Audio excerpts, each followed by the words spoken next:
Assalomu alaykum yana bir birodarlar. Bu narsani tonimagan insonni o'zi yo'q. Ko'ryapsizlarmi do'stlar? Buni nomi chirmovuq, ya'ni zarpichak deb aytiladi. Jigar sirrozda, mastopatiya va qorinda suv yig'ilganda juda ham bir kerakli mahsulot hisoblanadi. Xo'sh, buni qayerdan topamiz? Bu anjuniya o'simliklarga chirmashib yotadi do'stlar. Ayniqsa yantoqdagi ziravorlarni anavsi o'simliklarga tirmashib yotgan juda ham bir shifobaxsh bo'ladi mana. Ana shuni yig'ib qo'ying. Masalan, bir hovuchini 1 litr qaynoq suvga damlaysiz va ichirasiz jigar sirrozi bo'lib qolgan yaqinlaringizga.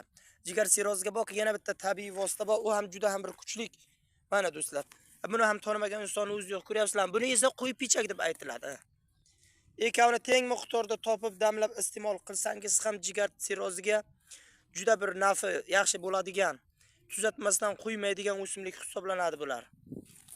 Evet, ona tabiatni o'zi oyoq ostimizda o'stirib yotibdi. Faqat yig'ib olishimiz kerak, foydalanishimiz kerak. Buni hech qanday ziyoni yo'q. Mana shu ikkisidan foydalanasiz. Ko'ryapsizmi? Ikkisini o'zi jigar sirrozini davolab yo'q qilib yuborar ekan, xudo xolasa. Buni damlab ichib yurish mana mastopatiyani, hatto onkologiyani o'rta davrlarida to'xtatib turish xususiyati ham bor ekan do'stlar. Foydalaning, hech qanday ziyoni yo'q. Sog' salomat bo'ling. Alloh kamolatsiz xayr, asosiysi o'zida asrang.